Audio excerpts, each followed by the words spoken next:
मौका नहीं है, मैं डायरेक्टली माइक देना चाहूंगा कॉमरेड अनिर्बान को। कॉमरेड अनिर्बान।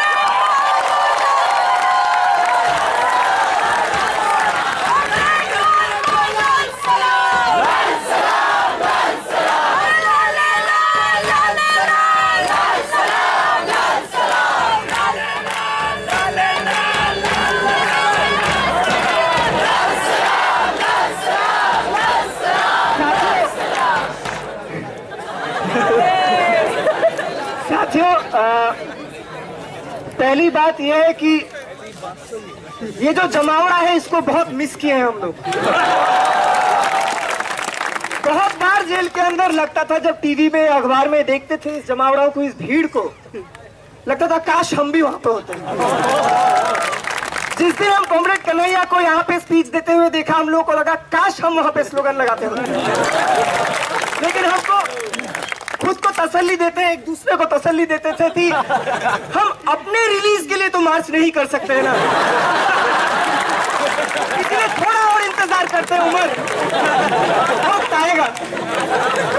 तो इसीलिए बात रखने से पहले कुछ स्लोगन से शुरू करते हैं। तो फांसीवाद हो बर्बाद, अरे ब्राह्मणवाद हो बर्बाद, अरे आरएसएस हो बर्बाद, अरे साथी रोहित अमर रहे, अरे साथी रोहित को जय भीम लाल सलाम, इनकलाब जिंदाबाद, right to dissent, long live, right to self-determination, long live, छात्र एकता जिंदाबाद।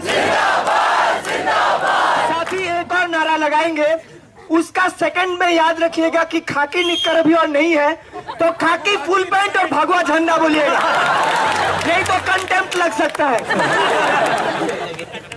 तो देखो कैसे पड़ गया ठंडा, देखो कैसे पड़ गया ठंडा, कल भी तुम हारे थे, अरे कल भी हम जीते थे, अरे जीतेंगे हर बार जंग हम। तो जुल्मी जब जब जुल्म करेगा सत्ता के हथियारों से, चप्पा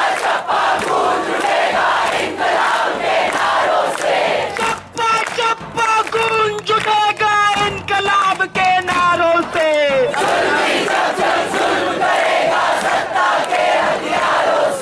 साथियों, मैं क्या हम दोनों ही, हम तीनों ही, हम सातों ही आप लोगों को,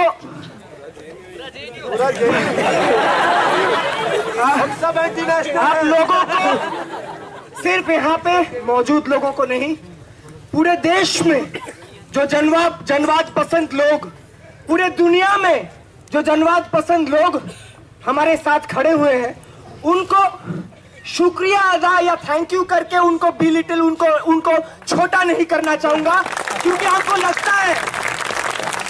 लगता है कि ये जंग, ये संघर्ष आप हम में से किसी को भी, चाहे वो उमर के लिए हो, मेरे लिए हो, कन्हैया के लिए हो, आशुतोष आनंद रामानागा के लिए हो, किसी के इंडिविजुअली उसको एहसान करने के लिए नहीं, उसके सिर्फ उनके पक्ष में नहीं, आप सच के पक्ष में, झूठ के खिलाफ खड़े हुए हैं, आप न्याय के पक्ष में, अन्याय के खिलाफ खड़े हुए हैं, आप संघर्ष के पक्ष में, फांसीवाद के खिलाफ खड़े हुए हैं। इस पॉलिटिकल रिस्पॉन्सिबिलिटी को जब आप कंधे में लिए हैं, उस जज्बे को मैं जय भीम लाल सलाम करना चाहूंगा।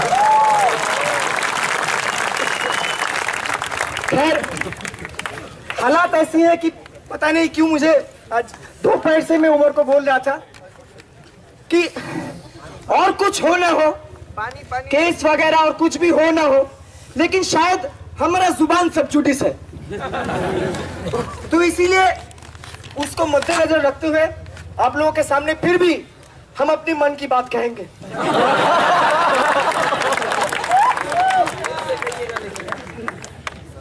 साथियों, एक एनेक्डोट से बात शुरू करना चाहूंगा। एक चीज जो जेल का अनुभव थोड़ा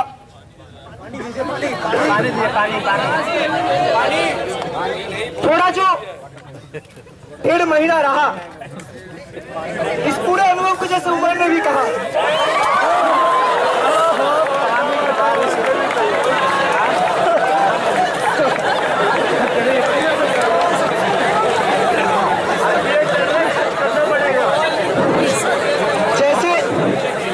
जैसे कि उमर ने भी कहा, ये जो 1.5 महीना गुजरा है, इसमें क्या रियल है, क्या सरियल है, क्या सुरियल है, इसमें फर्क करना मुश्किल हो गया है।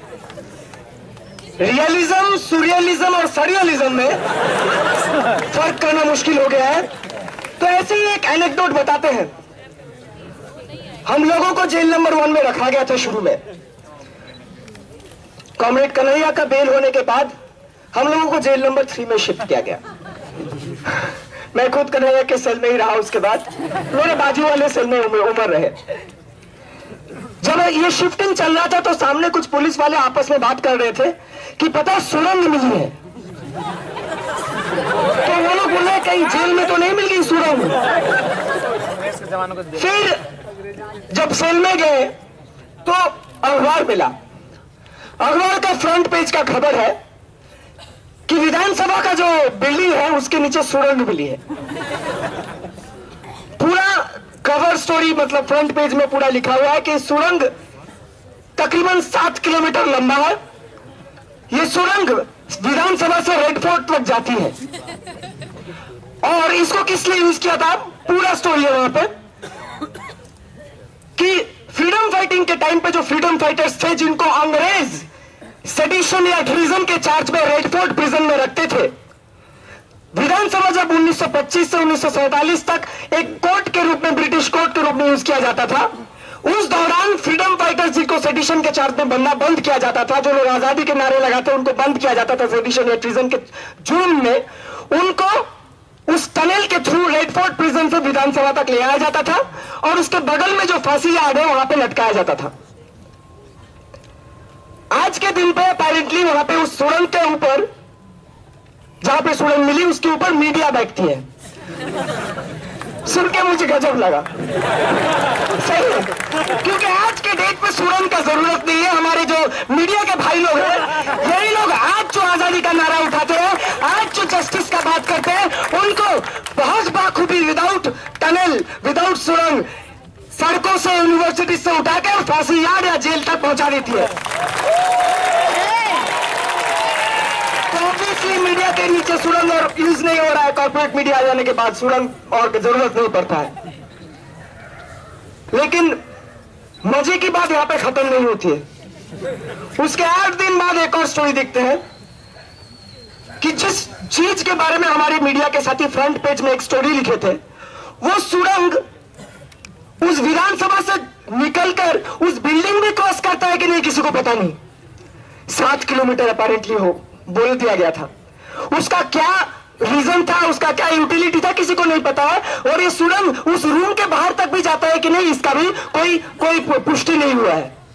लेकिन मीडिया ने बात बना दी, सुरंग मिला तो रेड फोर्ट तक जाएगी और इसलिए बनाया हो। थोड़ा अंडर एस्टिमेट कर लिया था मैं भी मीडिया को। क्या क्या नहीं बोला गया 9 फरवरी के बारे में। बात वही है कि सिर्फ 9 फरवरी की बात तो थी नहीं, जैसे उमर ने कहा, क्या क्या नहीं गढ़ा गया। मास्टरमाइंड्स, जेल जाने से पहले ये बात हमने बोला था। जब हाइडिंग में थे तो टीवी में देखे प्रोग्राम के 10 मास्टरमाइंड्स, कल्चरल प्रोग्राम। मास्टरमाइंड्स का जो शब्द है, जो टर्मिनोलॉजी है, इस शब्द से हम सब वाकिफ है। तमाम सारे जो फर्जी केसेस होते हैं, मास्टरमाइंड बोल के कुछ लोगों को उठा दिया जाता है। 1-2 साल बाद मास्टरमाइंड चेंज हो जाते हैं, कोई और मास्टरमाइंड हो जाता है। मास्टरमाइंड्स बहुत बार सुने हम, बहुत अच्छी तरीके से पता है कि किस तरीके से खास करके मुस्लिम विच हंटिंग के लिए इसका यूज किया जाता है, बहुत सनसनीखेज तरीके से। लेकिन अब तक इस वर्ड का इस्तेमाल हम लोग bomb blast, so called terror cases, AK-47 addicts, इन सारी चीजों के बारे में सुने, मास्टरमाइंड्स पकड़े गए हैं। लेकिन एक कल्चरल प्रोग्राम के मास्टरमाइंड्स के बारे में पहले पोस्ट ऑफिस का मास्टरमाइंड्स है ये लोग। पता नहीं कहीं पे हम लोग पोएट्री फोड़ रहे थे या कहीं पे धमाका कर रहे थे गानों से, पता नहीं किस चीज का हम लोग मास्टरमाइंड्स है। चीजें काफी अब्सर्ड लगी, चीजें, there was a madness, but eventually I think all of us realized there was always also a method to this madness. There was a realism behind this so-called surreal thing. क्या क्या नहीं बोला गया, खास करके उमर खालिद के बारे में। जैश ए मोहम्मद 3 बार पाकिस्तान गया है, गल्फ में फोन किया है, बांग्लादेश में फोन किया है, 800 कॉल्स किए हैं, हवाला से पैसा आता है, छत्तीसगढ़ बॉर्डर में बैठा हुआ है, क्या क्या नहीं बोला गया। हंसी आती है, कभी कभी होपलेस लगता है, कभी कभी गुस्सा आता है। यही चीज जो गढ़ा गया, जैसे कि उमर ने भी कहा, फॉर्मली इनफॉर्मली बातचीत में, इंट्रोगेशन के दौरान, इंट्रोगेशन के बीच में, कहीं पे भी जा रहे होते हैं, कोई बात भी कर रहे हैं, ये सारे नैरेटिव आते रहते हैं। खालिद कर रहा है पता चल रहा है, लेकिन भट्टाचार्य जी आप तो मैं पलट के पूछता था क्यों, हम दोनों में डिफरेंस क्या है, मतलब वो मुसलमान है इसलिए? नहीं नहीं नहीं नहीं, हम कहां ऐसे बोले हैं। खालिद 3 बार पाकिस्तान गया है, ये स्टोरी सेल करता है। भट्टाचार्य 3 बार पाकिस्तान गया है, ये स्टोरी सेल नहीं करता है।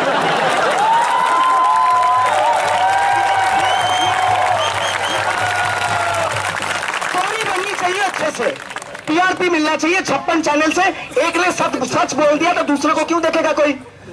एक और झूठ बोलते हैं, तीसरा सोचता हम 2 झूठ बोलते नहीं तो हमको कोई देखेगा नहीं, तो जो मर्जी बोल दिया गया। लेकिन एक चीज, इन तमाम सारी चीजों के बीच, there is one thing that I think about and I get scared, and I think we should be scared. Yes, we were not touched, we were not physically abused, there was no torture. Probably our class background, our JNU studentship, the hype in the media, the High Court order, there can be myriad things that probably led to that. लेकिन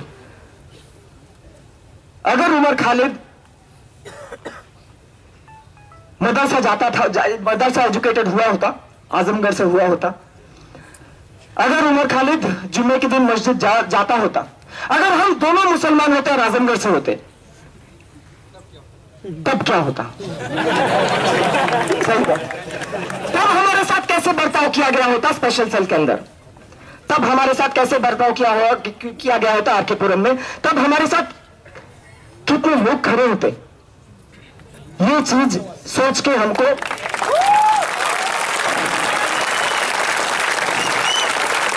मुझे नहीं पता कि खालिद मुजाहिद के साथ कितने लोग खड़े हुए थे, मुझे नहीं पता टुंडा के साथ कितने लोग खड़े हुए थे, क्योंकि जो वॉर ऑन टेरर का जो ट्रोप है, उसका जो पिक्चराइजेशन है, उसमें कुछ लोग फिट होते हैं, कुछ लोग नहीं होते हैं। जो लोग फिट होते हैं, अगर हम वो होते हैं तो हमारे साथ कितने लोग खड़े होते हैं, ये सोच के मुझे हैरानी होती है। और शायद ये सवाल हम सबको अपने आप से पूछना चाहिए, ताकि आने वाले दिनों में अगर आजमगढ़ से किसी को उठा गया तो यही यूनिटी दिखना चाहिए वहां पे।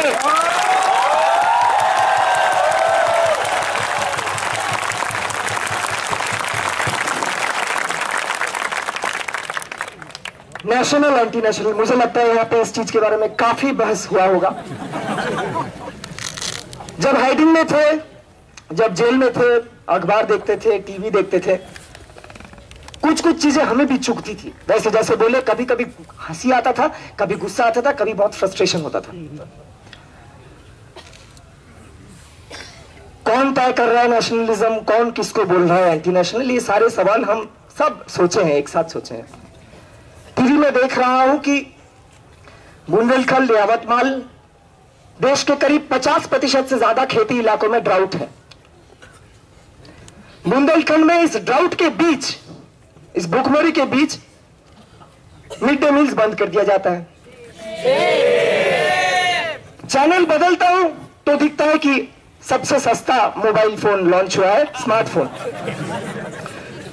251 रुपए में सबसे ज्यादा, सबसे सस्ता mobile phone make in India. कहां बन रहा है? चाइना में। तिरंगा है उसके, चाइना ने भेज दिया है, वहां से तिरंगा लगा के, वहां पे जो स्क्रीनशॉट है वहां पे तिरंगा है, बहुत पेट्रियोटिक। ये है नेशनलिज्म। अगर 251 का स्मार्टफोन बुंदेलखंड में एक स्कूल में मिड डे मील बंद करके लॉन्च करना नेशनलिज्म है, तो शायद हम एंटी नेशनल हैं। महाराष्ट्र में, विदर्भ में इसी ड्राउट के चलते वहां के फार्मर्स जो सुसाइड कर रहे हैं, उनके फैमिली के पेट के भूख की जो आग है, चैनल चेंज करता हूं तो मेक इन इंडिया के स्टेज में जो आग लगी, उसके बारे में लोग ज्यादा शर्मिंदगी महसूस कर रहे हैं। भूखे पेट की आग से शर्मिंदगी नहीं होती है हमारे देशभक्तों को। मेक इन इंडिया के स्टेज में कैसे आग लग गई? अगर ये नेशनलिज्म की परिभाषा है तो शायद हम एंटी नेशनल है। जिस रात को हम सरेंडर हुए थे, उस दिन शाम को खबर आती है कि महाराष्ट्र में एक मुस्लिम कांस्टेबल को नंगा पैरेड किया जा रहा है सड़कों के बीच में। जबरदस्ती बोलना पड़ेगा जय भवानी। कुछ लोग इसको नेशनलिज्म बोल रहे हैं। हमको पता है कि 4 क्रिश्चियन नन्स को जब रेप किया जा रहा था तो भारत माता की जय बोल रहे थे बीएचपी के लोग। कुछ लोगों के लिए ये नेशनलिज्म है। रोहित वेमुला को इंस्टीट्यूशनली एंटी नेशनल करार देके उसके खिलाफ तमाम सारे फर्जी जो इंक्वायरीज चलाते हैं, उनको मौत के कगार तक पहुंचा के उसको जो मर्डर किया जाता है, वो भी नेशनलिज्म के नाम पे होता है। तमिलनाडु में जो इंटरकास्ट मैरिज किए हुए एक कपल को दिन दहाड़े कत्ल किया जाता है भारतीय संस्कृति की रक्षा के लिए, ये भी नेशनलिज्म के नाम पे हो रहा है। अगर ये नेशनलिज्म है तो हम सब एंटी नेशनल हैं।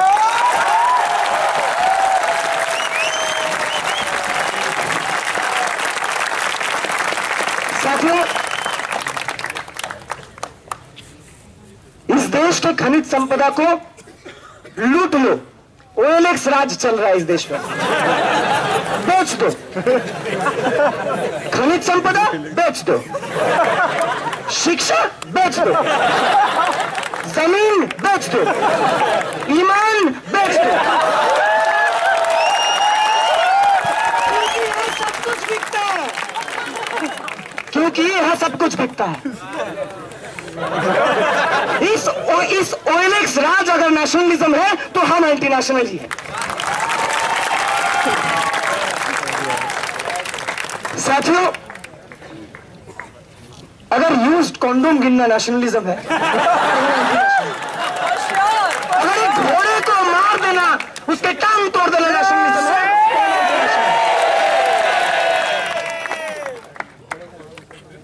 साथियों इस देश में कुछ लोग अपने पेट्रियोटिज्म इनकलाब जिंदाबाद बोल के तय करेंगे।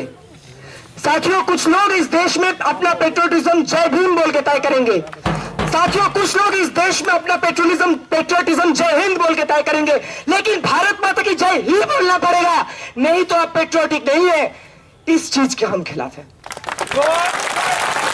जय भीम भी पेट्रियोटिक है, इनकलाब जिंदाबाद भी पेट्रियोटिक है, जय हिंद भी पेट्रियोटिक है। सिर्फ भारत माता की जय पेट्रियोटिक होगा, बाकी सब एंटी नेशनल है। इस चीज को हम नहीं मानते।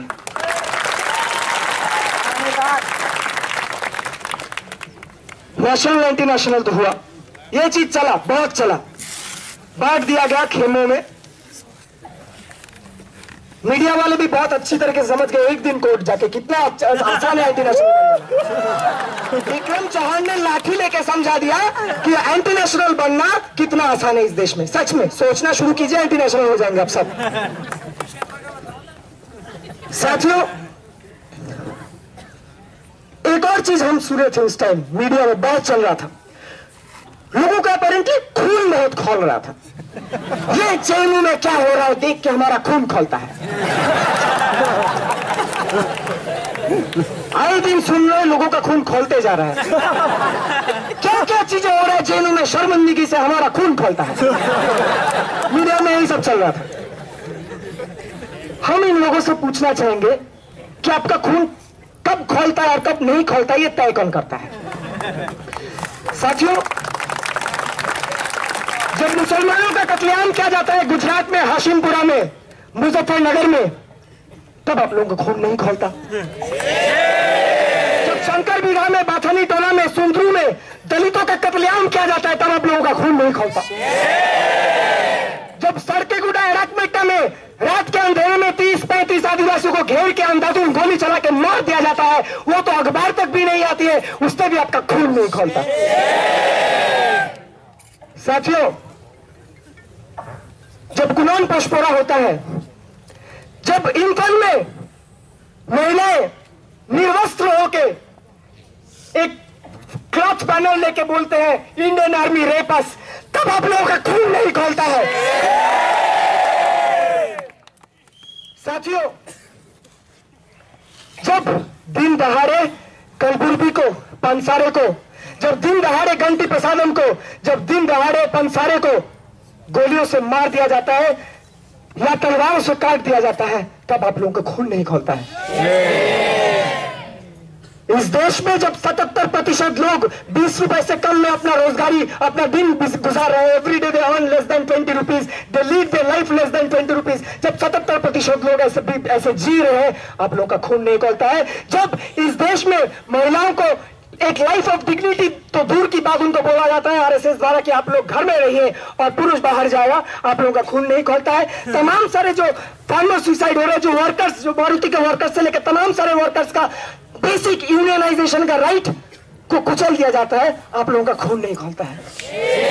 मैं जानना चाहता हूं उन लोगों से, उन देशभक्तों से जो खुद को देशभक्त बोलते हैं, कि भैया आप लोगों की ब्लड का बॉइलिंग पॉइंट क्या है?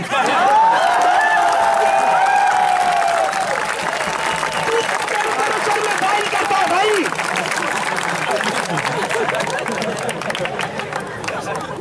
साथियों, एक जेल का अनुभव बताना चाहूंगा। ये बताइए। एक ऐसा इंसान अगर मान लेते हैं, एक ऐसा इंसान जो फूलों का गुलदस्ता बनाता था, फ्लावर बुकेस बनाता था, एक दिन शायद अनकंट्रोलेबल रेज में उन्होंने एक किसी के ऊपर वार कर दिया, फूल काटने वाला कैंची से ही वो मर गया। वो इंसान जेल में है, सोसाइटी के लिए वो खतरा है, ठीक है, फिट ऑफ रेज में किया था, लेकिन सोची समझी तरीके से कोल्ड ब्लडेडली जब सैकड़ों हजारों लोगों को ऑर्केस्ट्रेटेड राइट्स में कत्ल किया जाता है, इतने फूलों को कुचल दिया जाता है, तो वो इंसान जब खुला घूमता है, मैं जानना चाहता हूं आप लोगों से, कौन बड़ा क्रिमिनल है इस समाज के लिए? वो लोग जो वोटों के खेती करने के लिए राइट्स कराते हैं, जहां पे हजारों फूले काट दिए जाते हैं, या वो इंसान जो जिसको अभी जेल में डाला गया है? ये सारी चीजों हम सोचते थे। साथियों, there is another thing that was also in vogue in media those days. These JNU people are anti-constitution. मुझे याद है इंडिया न्यूज का दीपक चौरसिया वाला शो, संदीप पात्रा बोल रहा है कि ये लोग संविधान के खिलाफ है। Who is with the constitution? Who is against the constitution? These are difficult questions, because constitution talks about certain things. Constitution talks about secularism, constitution talks about democracy, constitution talks about socialism, constitution talks about a democratic socialist sovereign republic, secular republic. आज ये लोग, ये Hindutva brigade जो हिंदुत्व के नाम पे कत्लेआम करता है, वो सेकुलरिज्म को डिफेंड कर रहे हैं, अपेरेंटली वो कॉन्स्टिट्यूशन के पक्ष में है। जो लोग इस खनिज संपदा को चाइना को, ब्रिटेन को, इटली को बेच दे रहे हैं, वो अपेरेंटली सॉवरेनिटी के साथ में है।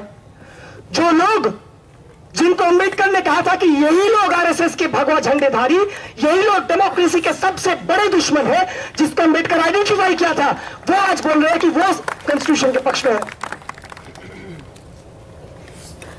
What are we then?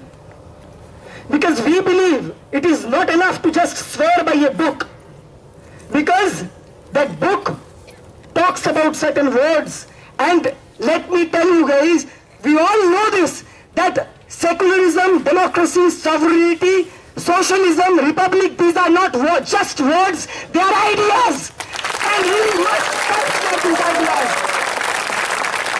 It is us who fight for democracy, who fight to build a secular country, who fight to build a socialist country, who fight to build a sovereign country. It is us who are fighting for our basic constitutional rights of the Adivasis, the Dalits, the minorities, the workers, the farmers, the oppressed lot of this country. We are the ones who are defending the constitutional rights. लेकिन जैसे कि अंबेडकर ने कहा था, जब वो constitution को present किया था पार्लियामेंट हाउस में, उन्होंने कहा था that we are entering into a very peculiar stage. We are entering into an age of contradictions. Then, as per the law in the book, there is political equality. किताब में, by law paper में political equality तो है, सबके लिए समानता है, लेकिन समाज में नहीं है। जब तक ये कॉन्ट्रडिक्शन रहेगा, तब तक संघर्ष जारी रखना पड़ेगा। हम वो वाला संघर्ष कर रहे हैं, हम डेमोक्रेसी का संघर्ष कर रहे हैं। As Marxists, we are fighting not just for those constitutionally guaranteed rights, we are also fighting much beyond that, because as Marxists, we believe we have a world to win, not just the constitutional rights. तो कौन democracy के पक्ष में है, कौन secularism के पक्ष में है, कौन कॉन्स्टिट्यूशन के साथ है, कौन कॉन्स्टिट्यूशन के खिलाफ है, वो सड़कों में तय होती है। एक किताब के ऊपर स्वेर करके भगवा झंडीधारी नहीं बोल सकते कि वो संविधान के पक्ष में है। साथियों, जेएनयू के ऊपर भी जो अटैक हुआ,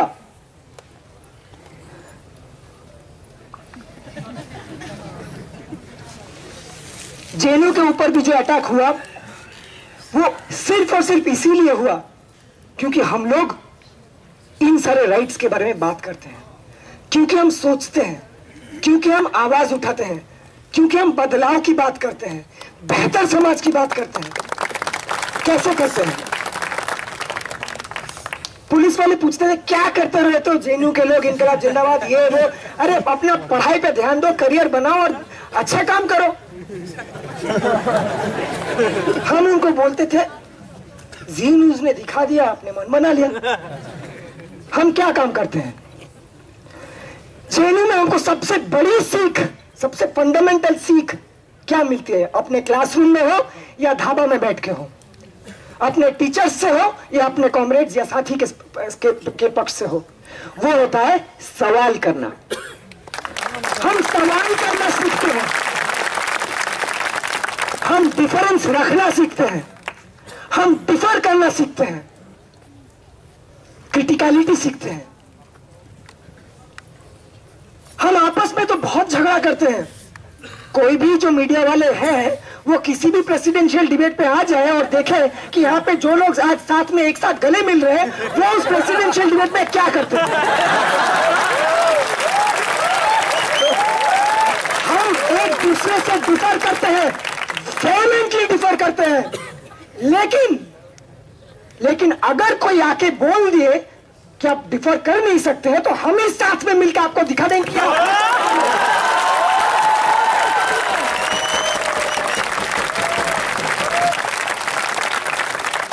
9 फरवरी के बाद हमारे सत्ताधारी ये गुस्ताखी कर बैठे।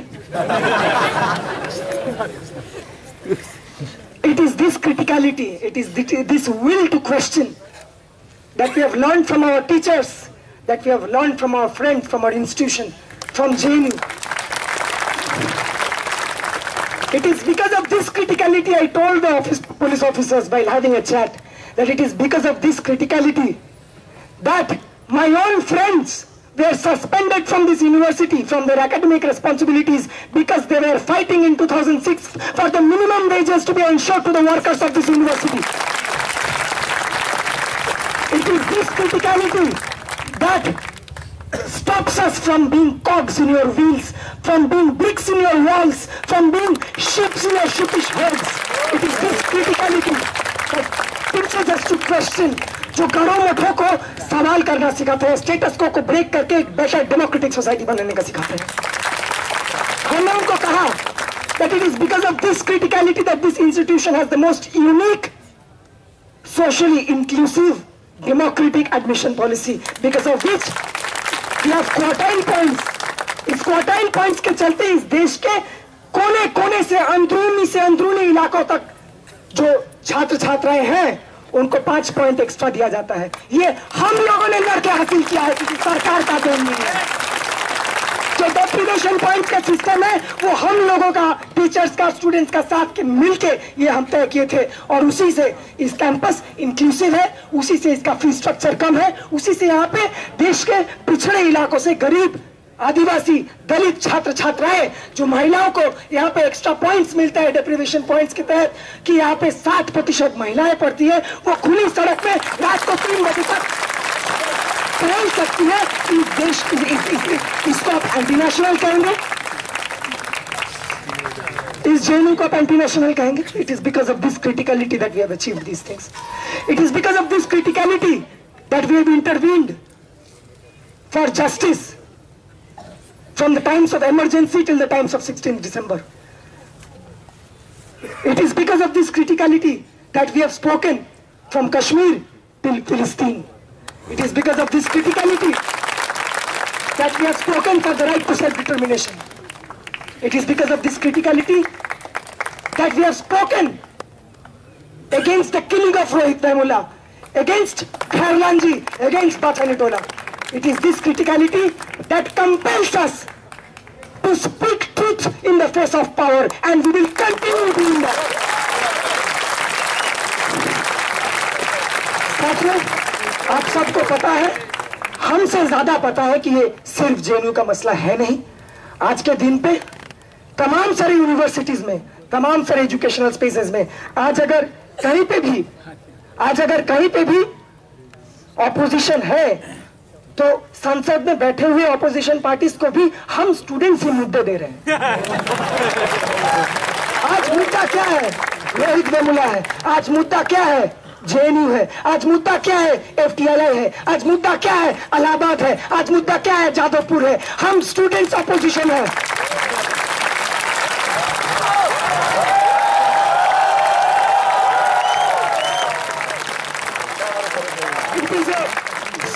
Spring, I call it, we should call it, it is a student spring that is swelling across the country. जो इस देश के उत्पीड़ित जनता, जो इस देश के दलित महिलाएं, मुसलमानों और तमाम सारे, चाहे वो अप्रेस नेशनलिटीज हो, चाहे वो तमाम सारे जो लोग हो, जो दबे कुचले हो, उसके पक्ष में, सत्य के पक्ष में, इस झूठ, फरेब और फांसीवाद के खिलाफ, इस आरएसएस के खिलाफ, इस मोदी के खिलाफ आवाज उठा रहे हैं। तो ये छात्र शक्ति है जो आज आदिवासियों के साथ मिलकर, मजदूरों के साथ मिलकर ये आवाज उठा रही है, और इस आवाज को पहचान लीजिए। साथियों, बस खत्म करते हुए एक चीज ही बोलूंगा, that against the RSS JNU stands, against OP Sharma JNU stands, against Vikram Chauhan JNU stands, against Arnab Goswami, JNU.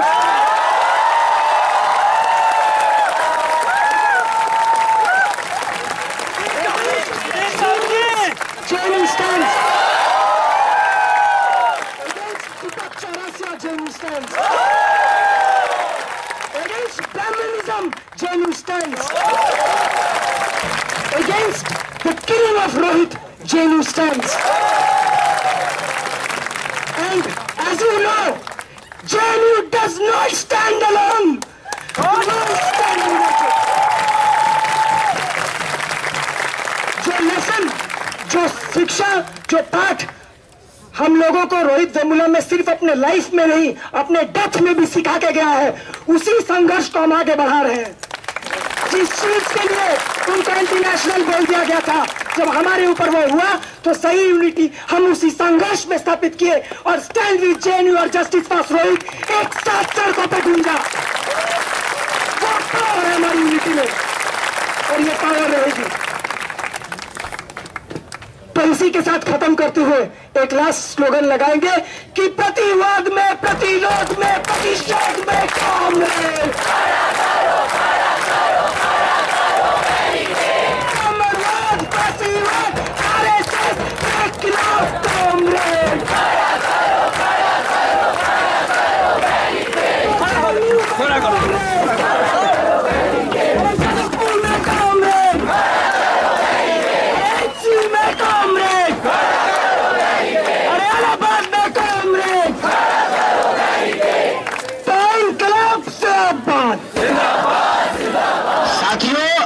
एक छोटा सा अनाउंसमेंट है। पहले मैं सोच रहा था कि इस बार की होली में क्या किया जाए। बान आ गया है तो इस बार की होली में मनुवाद का पुतला जलाया जाए। इस बार की होली में इस देश के अंदर जातिवाद का प्रतीक आरएसएस का पुतला जलाया जाए। और इस बार हम होली खेलेंगे किसी महिला के खिलाफ नहीं, किसी होलिका के खिलाफ नहीं।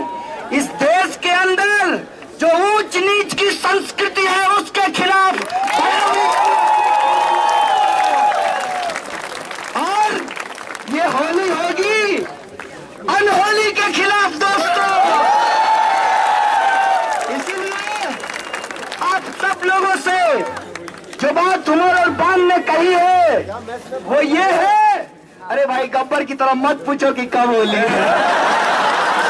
ये बात बान और उमर ने कही है कि ये लड़ाई जेएनयू को बचाने की लड़ाई नहीं है, ये लड़ाई इस मुल्क के अंदर जनवाद को बचाने की लड़ाई है। और मुल्क के अंदर शिक्षक छात्र एकता रहेगी, कर्मचारियों के साथ मिलकर इस देश के अंदर आवाम के साथ मिलकर लड़ेंगे। तो आवाज दो।